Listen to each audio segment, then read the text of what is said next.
Hey guys what's up. तो क्या हाल चाल है आप सबके। आई होप कि जैसे भी हो बहुत सही हो। तो दोस्तों अगर आपको नहीं पता, हम एक पूरी ये सीरीज बना रहे हैं जहां पर हम गौरव तिवारी के बारे में और उन्होंने जिस जिस केस के ऊपर काम करा है उन सभी केसेस को हम एक एक पार्ट में एक्सप्लेन कर रहे हैं। तो ये 3rd एपिसोड होने वाला है। अगर आपके पास टाइम है और अगर आप इंटरेस्टेड हो तो आप पहली पार्ट से पूरी सीरीज को फॉलो कर सकते हो, और अगर आपके पास इतना ज्यादा टाइम नहीं है या अभी आप फ्री नहीं हो तो आप इस एपिसोड को भी देख सकते हो। ऐसा कुछ नहीं है कि आपको कोई कंटिन्यूटी फॉलो करनी है, कुछ भी। बस छोटा सा कॉन्टेक्स्ट समझा देता हूँ। जिसने ये गौरव तिवारी के ऊपर बुक लिखी थी अभिरूप, वो यानी कि इंडियन पैरानॉर्मल इन्वेस्टिगेटर्स के साथ बैठा हुआ है, जो कि गौरव तिवारी ने ही फॉर्म करी थी। और आईपीएस के भी 2 मेंबर्स अभी अभिरूप के साथ बैठे हुए हैं, मेघना और सिद्धार्थ। अभिरूप इन दोनों से गौरव तिवारी के केसेस के बारे में पूछता है। तो मेघना बताती है कि एक केस मेरे दिमाग में आता है। एक्चुअली मेरे क्या, सिद्धार्थ उस समय गौरव के साथ ही था, तो सिद्धार्थ आपको ज्यादा अच्छे से बता सकता है। अभिरूप सिद्धार्थ की तरफ देखते हैं और बोलते हैं कि सिद्धार्थ काफी शाय टाइप का इंसान था। मतलब जितना अभिरूप ने सिद्धार्थ को देखा है, सिद्धार्थ ने ज्यादा बोला नहीं है। तब से मेघना ही कह रही थी सिद्धार्थ सिर्फ साइड में बैठे बैठे सर हिला रहा था, थोड़ा इंट्रोवर्ट लगता है शायद। वेल सिद्धार्थ अब बोलना शुरू करता है कि वैसे तो मैंने बहुत सारे केसेस में गौरव सर के साथ काम करा है, लेकिन एक केस है जो मुझे आज भी याद है। ये केस था लंबी देहर माइंस का। अभिरूप बोलता है 1 मिनट, ये लंबी देर माइंस, ये वही ना उत्तराखंड के मसूरी में जो है। सिद्धार्थ अपना सर हिलाकर हाँ बोलता है और अब वो पूरी कहानी सुनाता है। यहाँ पे मैं जो भी बताने वाला हूँ ये सब बुक में डॉक्यूमेंटेड है और ये ओरिजिनल बुक है। मतलब इसी बुक के आधार पर कहीं ना कहीं वो पूरी सीरीज बनाई है जिसको देखकर आप यहाँ पर आए हो। तो यहाँ पे एक एक वर्ड जो मैं आपको बताने वाला हूँ, जो मैं बोलने वाला हूँ, वो एकदम सच है। समय 1990s का था। मसूरी के आउटस्कर्ट्स में स्थित लंबी देहरी माइंस में एक लंबी अवधि के दौरान लगभग 50,000 माइन वर्कर्स की मौत होने की बात कही जाती है। कहते हैं कि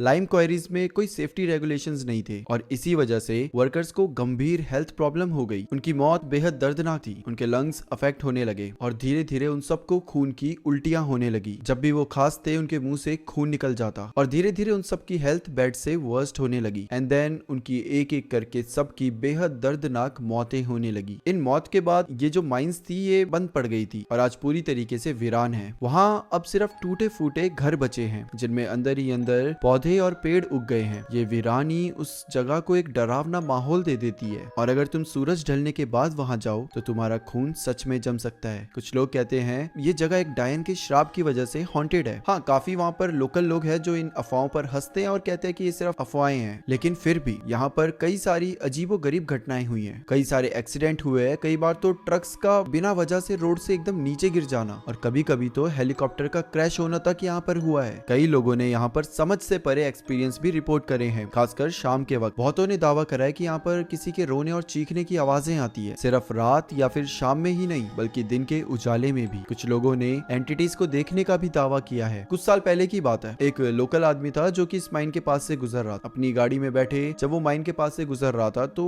उसको एक आदमी दिखा सामने जो कि उससे लिफ्ट मांग रहा था, लेकिन जैसे जैसे वो करीब आता गया वो आदमी धीरे धीरे धुंधला होता गया और एक समय आया वो गायब हो गया। लोकल को ज्यादा कुछ समझ नहीं आया।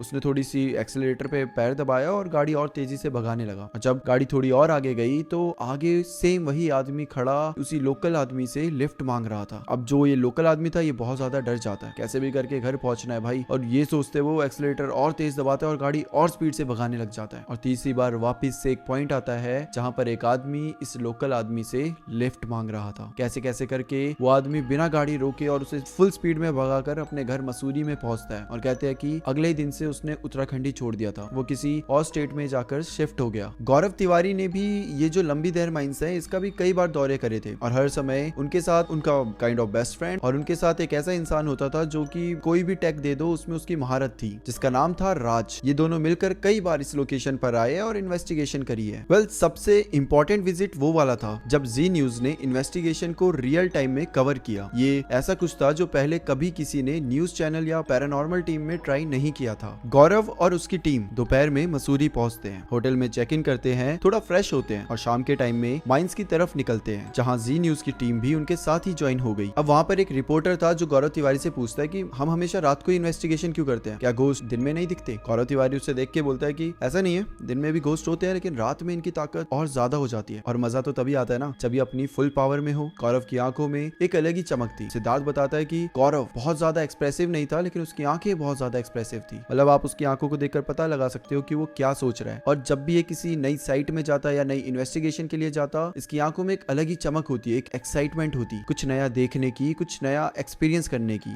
और यही एक्साइटमेंट गौरव के आंखों में अभी भी थी जब ये लोग लंबी देहर माइंस में एंटर कर रहे थे। वेल, अब कैमरा रोल होता है। गौरव टीम के साथ थोड़ी सी फॉर्मल बातें करता है एंड देन गौरव ने शूट करने वालों को कुछ पॉइंट्स बताए। उसे कैमरा एंगल्स का भी अच्छा खासा आइडिया था और उसे ये भी पता था कि थोड़ी सी टेक्टिक्स से शूटिंग को कैसे और ज्यादा दिलचस्प बनाया जा सकता है। और वहां पे जो बगल में रिपोर्टर खड़ा था वो भी गौरव तिवारी को बोलता है, आप तो इस मामले में भी एक्सपर्ट हैं। एंड देन अब ये सब मिलकर लंबी देहर माइंस के अंदर चले जाते हैं। गौरव राज की तरफ देख के चिल्ला के बोलता है कि राज, हम रेडी हैं। और राज, वो एक इंसान जो टेक्निकल चीजों के बारे में सब कुछ जानता था, चिल्ला के कहता है कि हाँ, हम रेडी हैं। इस समय पर टाइम हो रहा था रात के 10:43। आईपीएस और जी न्यूज दोनों ही टीम्स एडमिनिस्ट्रेटिव ऑफिस के अंदर रेडी थी। ये ऑफिस पहले माइंस का एक हिस्सा हुआ करता था। खुद माइंस के अंदर किसी को जाने की इजाजत नहीं थी। गौरव और राज वहां पहले भी कई बार आ चुके थे और जगह से अच्छी तरीके से वाकिफ थे। पहले ही वो अपने इक्विपमेंट्स पर काफी एविडेंस कैप्चर कर चुके थे। लेकिन ये वाली इन्वेस्टिगेशन खास थी क्योंकि ये रियल टाइम में हो रही थी और एक मशहूर न्यूज चैनल पर टेलीकास्ट होने वाली थी। वेल, इस कवरेज से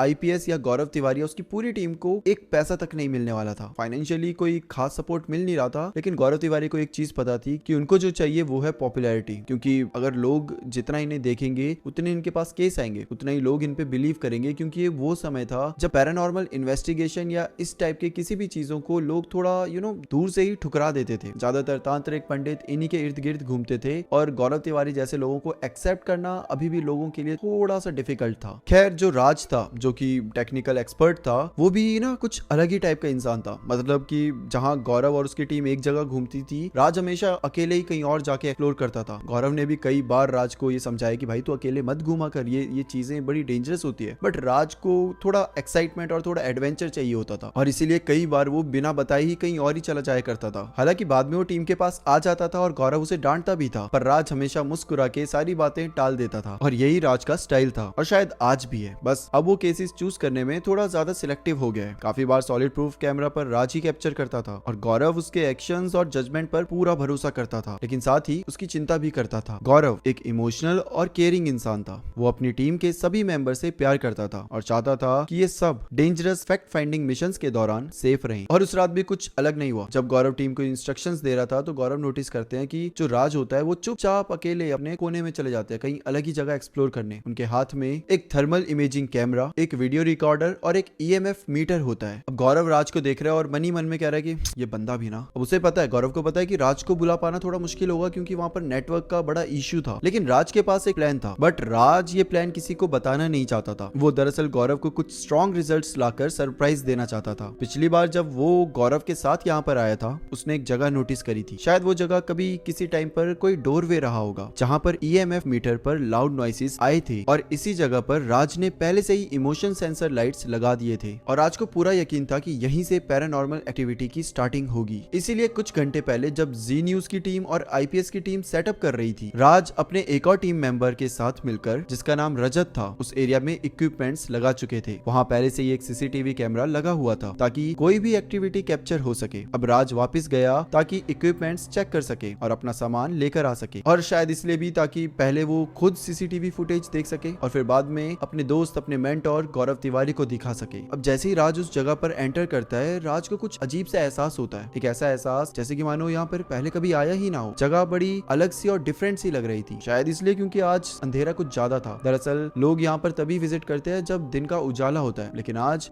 हर जगह अंधेरा था। भाई साहब, गाइस, अभी पता क्या हुआ है? मैं अभी पूरा शूट कर रहा था एंड अचानक से पता नहीं क्या हुआ भाई। पिछले एपिसोड में देखा ना आपने, मेरी पूरी लाइट वो जो पीछे की वाली फ्लिकर होके बंद हो गई थी और अभी मेरा लैपटॉप बंद हो गया था। मेरे को लगा कि भाई बैटरी ख़त्म हुई होगी, तो मैंने चार्जर से कनेक्ट करा, लैपटॉप ऑन करा और 74% बैटरी थी। अचानक से खुद ही लैपटॉप बंद हो गया। अच्छा हुआ मैंने देख लिया भाई, वरना पूरी स्टोरी सुनाने के बाद, ये जो 30-40 मिनट की स्टोरी बनेगी, उसके बाद मैं देखता कि मेरा ऑडियो हो ही नहीं रहा, पूरा इंटरफेस ख़त्म हो चुका है, तो मेरे बस की नहीं होती भाई वापस से शूट करना। By the way, happy new year. मैंने अभी ये स्टोरी डाली है इंस्टाग्राम पे, पूरा अच्छे से दिखाते हुए कि क्या क्या हो रहा है, कैसे पीछे की लाइटें बंद हो रही है, कैसे अचानक से भाई मेरे लैपटॉप्स बंद हो जा रहे हैं, मतलब चलते ऐसा कैसे कभी हुआ नहीं आज तक, बीच स्टोरी में बंद हो रहे हैं। तो ये पूरा मैंने इंस्टाग्राम पे अभी स्टोरी डाल के बताया, तो तभी मुझे याद आया कि हैप्पी न्यू ईयर दोस्तों।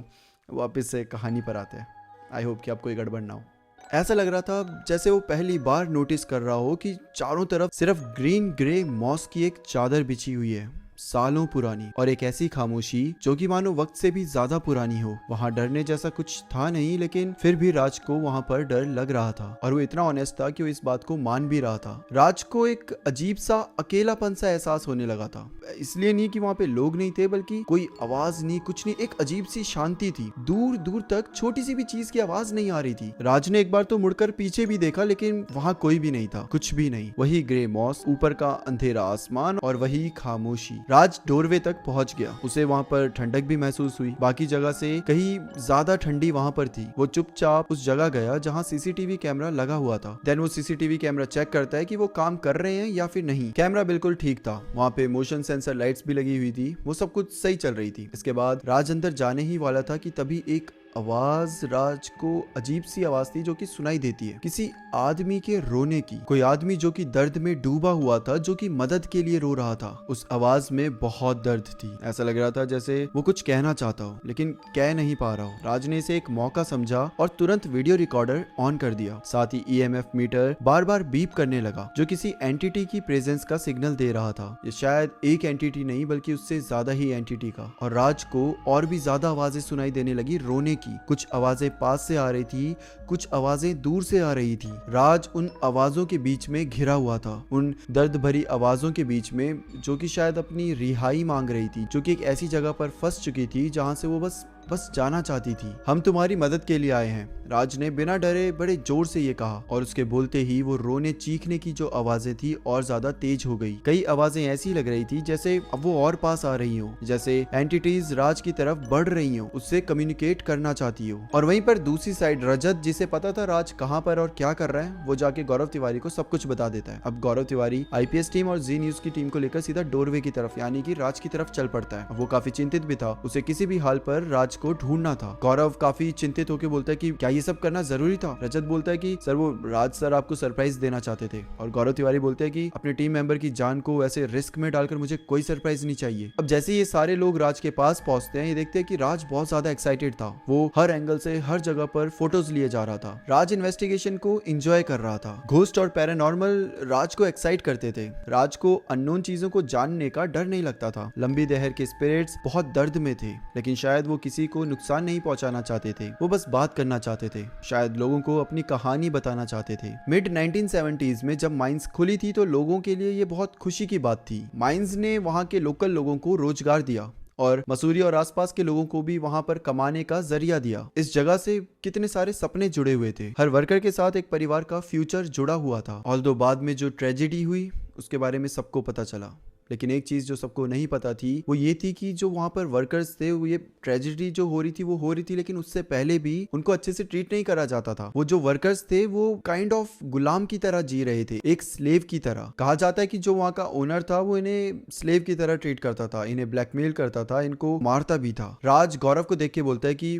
ये जगह तुम्हारे साथ में अभी तक जितनी भी लोकेशंस में गया हूँ, ये वाली लोकेशन आज तक में सबसे ज्यादा स्पूकी है। राज अपना सीसीटीवी कैमरा ऑन करता है। राज का प्लान काम कर गया, एविडेंस डॉक्यूमेंट हो चुका था। सीसीटीवी कैमरा के पास से गुजरती हुई मिस्ट और एक ऑडियो जो किसी की सांस लेने जैसी लग रही थी, किसी ऐसे की जो इंसान नहीं था। और ये सब देखकर गौरव के चेहरे में भी एक मुस्कान आ गई थी और वो राज को बोलता है गुड जॉब राज। उसके बाद वो सीसीटीवी कैमरा और अच्छे से देखने लग जाता है। शायद वो खुश इसलिए भी था क्योंकि उसने देख लिया था कि राज सेफ है, और इसलिए जो चिंता थी, जो उसके अंदर गुस्सा था, वो सब जा चुका था। जी न्यूज के कैमरामैन सब कुछ शूट करने में बिजी थे, जबकि रिपोर्टर डिटेल्स एक्सप्लेन कर रहे थे। आखिर ये एक रियल टाइम स्पूक फेस्ट था और आईपीएस टीम पहली प्रोफेशनल टीम थी जिसने लंबी दहर को इन्वेस्टिगेट करा था। गौरव और उसकी इन्वेस्टिगेशन टीम ने इन माइंस की तरफ लोगों का ध्यान खींचा, बिल्कुल वैसे ही जैसे बाद में उन्होंने भानगढ़, कुलधारा, खंबा फोर्ट, किराडू टेम्पल और कड़कड़डूमा कोर्ट जैसी लोकेशंस को भी फेमस करा। अभी ये सब हो ही रहा था कि तभी अचानक से सबने एक तेज फुटस्टेप सुने, किसी के चलने की आवाजें। अंधेरे में कोई तो इनकी तरफ आ रहा था। रिपोर्टर ने बोलना रोक दिया और कैमरामैन की तरफ इशारा करा कि कैमरा उस साइड रखे। ताकि जो भी आ रहा है उसे हम कैप्चर कर सकें। गौरव और राज दोनों खड़े हो गए। राज अपने इक्विपमेंट्स को रेडी करने लगा। गौरव आगे बढ़ा, सबको गार्ड करते हुए, क्योंकि गौरव के ऊपर ही इन सब की रिस्पॉन्सिबिलिटी थी। गौरव अब उस साइड अंधेरे की साइड अपना टॉर्च मारता है और जोर से पूछता है कौन है वहां पर। और वैसे ही जो फुट स्टेप्स थे, जो चलने की आवाजें थी, वो रुक जाती है। हर कोई वहां फील कर सकता था किसी की प्रेजेंस को। सबको ये समझ आ रहा था कि वो वहां पर अकेले तो नहीं है। अचानक से आईपीएस टीम के सारे ईएमएफ मीटर्स एक साथ जोर जोर से बीप करने लगे, घोस्ट के एमिट किए हुए इलेक्ट्रोमैग्नेटिक रेडिएशंस को मेजर करते हुए। और उसके तुरंत बाद बैटरी पर चल रहे जितने भी वहां पर कैमरा थे, वीडियो रिकॉर्डर्स थे, एकदम से बंद हो गए। सेम वैसे ही जैसे अभी मेरा लैपटॉप बंद हुआ। सारी बैटरीज अचानक से ड्रेन हो चुकी थी। पैरानॉर्मल रिसर्चर्स एनर्जी और हीट एक्सचेंज की थ्योरी पर यकीन रखते हैं, जिसके मुताबिक जो घोस्ट होते हैं वो एम्बिएंट एनर्जी और एनवायरनमेंट को मैनिपुलेट कर सकते हैं। यानी कि आपके फोन की बैटरी एकदम से डिस्चार्ज होने लग जाएगी और आपके रूम का जो टेम्परेचर है वो अचानक से ठंडा सा होने लग जाएगा। पैरानॉर्मल रिसर्चर के हिसाब से ये सारी चीजें घोस्ट के कंट्रोल में होती है। स्पिरिट्स को मैनिफेस्ट होने के लिए एनर्जीज चाहिए होती है, और ये जो एनर्जी होती है इनका सोर्स एक बैटरी भी है जो कि अचानक से डिस्चार्ज होने लग जाती है। इसलिए शायद कई सारे किस्सों में आपने ये भी सुना होगा कि वहां पे हमें भूत दिख रहा था, उसी समय हमने फोन निकाला तो फोन डेड पड़ा हुआ था, या फिर सिग्नल गायब थे। ये बहुत कॉमन चीजें हैं जो कि अगर आपके आसपास कोई भूत होता है या स्पिरिट्स होती है तो ये चीजें होती हैं। अच्छा, अब गौरव की जो टॉर्च थी वो भी बंद हो गई थी और अगले ही सेकंड उस लोकेशन में अंधेरा छा गया और फिर वहां पर आवाजें आई। ऐसी आवाजें जो कि चारों तरफ से आ रही थी, ऐसी आवाजें जो दर्द से भरी थी और ऐसी आवाजें जो कुछ कहना चाहती थी। ये जो आवाजें थी धीरे धीरे गुस्से में बदलने लगी। हर सेकेंड वो आवाज तेज होती गई एंड देन अगले ही पल एकदम शांति छा गई। लंबी दहर की स्पिरिट्स ने ये तो बता दिया था कि वो वहां पर मौजूद हैं। गौरव जो उसके हाथ में टॉर्च थी उसे ऐसे थपथपाते हुए, शायद वो सोच रहा था कि ऐसे कर करके थोड़ी सी बैटरी रिवाइव हो सकती है, तो अपने टॉर्च को अपने हाथ में ऐसे थपथपा रहा है और कह रहा है कि हम समझ गए, अब हमें आप ये बताइए कि हम आपकी मदद कैसे कर सकते हैं। गौरव ये बोल रहा है। दूसरी साइड जी न्यूज की टीम है जो कि जिन्हें बिल्कुल भी इस सब चीजों का एक्सपीरियंस नहीं है, वो बहुत ज्यादा डरे हुए हैं। उनके तो पसीने निकल गए हैं, उन्हें समझ नहीं आ रहा है कि भाई अब क्या होने वाला है। और तभी राज को एकदम से याद आता है कि उसके पास एक्स्ट्रा बैटरीज भी है, तो जाता है अपने बैकपैक लेता है, वहां से एक्स्ट्रा बैटरीज निकालता है। एक बैटरी गौरव को देता है जो गौरव टॉर्च में डाल देता है एंड देन टॉर्च चल पड़ती है और बाकी बैटरीज राज अपने इक्विपमेंट्स में डाल देता है। अब गौरव वापस से वो सवाल पूछते हैं कि आप बताइए हमें, हम आपकी मदद कैसे कर सकते हैं। इस समय पर बिल्कुल अंधेरा नहीं था क्योंकि गौरव की टॉर्च जल चुकी थी और राज के पास भी एक दो चीजें थी, मतलब लाइट्स से लेकर, तो वो भी जल रही थी। अब सामने से कोई आंसर नहीं आ रहा। गौरव ने एक दो बार और पूछा, सामने से कोई आंसर नहीं आया। गौरव अपनी टीम की तरफ देख के बोलता है वो सब यहाँ से जा चुके हैं, चलो किसी और कॉर्नर में चलो। रिपोर्टर बोलता है कि क्या मतलब है वो जा चुके हैं। गौरव बोलते हैं कि मुझे उनकी प्रेजेंस फील नहीं हो रही है यहाँ पर, इसका मतलब वो यहाँ से जा चुके हैं। अब हमें कहीं और जाकर थोड़ी सी इन्वेस्टिगेशन करनी पड़ेगी। अब जो वहाँ पर रिपोर्टर होती है वो बोलती है कि मुझे लगता है कि हमें यहाँ पर छोड़ देना चाहिए, हमें घर चलना चाहिए। और गौरव उन्हें देख के बोलते हैं कि फिर आपकी जो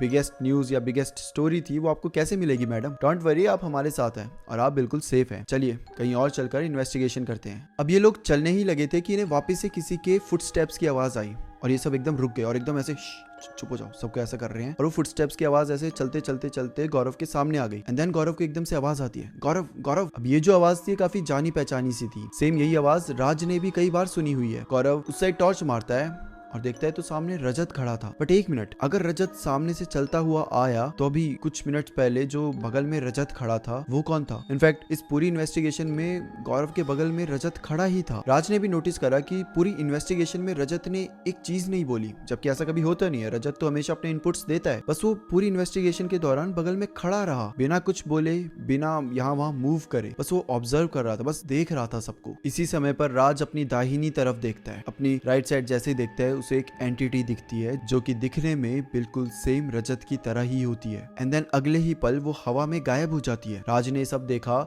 और ये सब वो जो रिपोर्टर्स थे, उनकी टीम थी, सबने देखा और उसी समय पर वहां पर सबके चिल्लाने की आवाजें आने लगी। सब मानो कि वहां से भागने के लिए रेडी ही थे। गौरव सबको समझा रहा है कि अरे वो हमें नुकसान नहीं पहुंचाना चाहते, अगर पहुंचाना होता तो अभी तक वो हमें नुकसान पहुंचा देते, आप प्लीज समझिए। स्पिरिट्स किसी भी इंसान को नुकसान नहीं पहुंचाना चाहती, इनफैक्ट वो बस अपने होने का, अपनी प्रेजेंस महसूस करवाना चाहती है। उन्हें तो बस अटेंशन चाहिए होती है और कभी कभी गाइडेंस जो उन्हें आगे बढ़ने में मदद कर सके। बट जो भी हो, जी न्यूज की जो टीम थी वो काफी ज्यादा डर चुकी थी।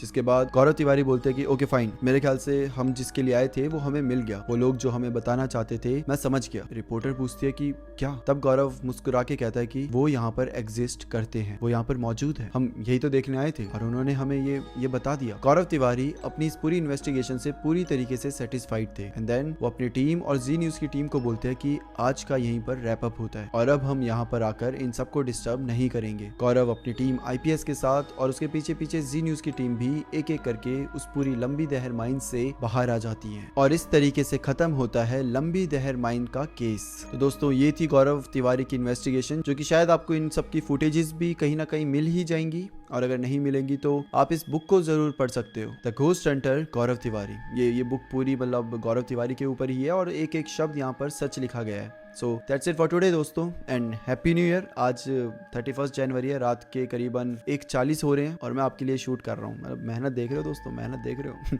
और भाई शूट तो शूट, ये क्या चल रहा है? मेरा लैपटॉप क्यों बंद हो जा रहा है? मेरी लाइट्स क्यों फ्लिकर हो रही है? ओके ठीक है, जो भी है भाई, एक चीज़ समझिए कि ये आपको हार्म नहीं पहुंचाना चाहते, ये बस आपको ये बताना चाहते हैं कि वो वहाँ मौजूद है। Bye bye and take care.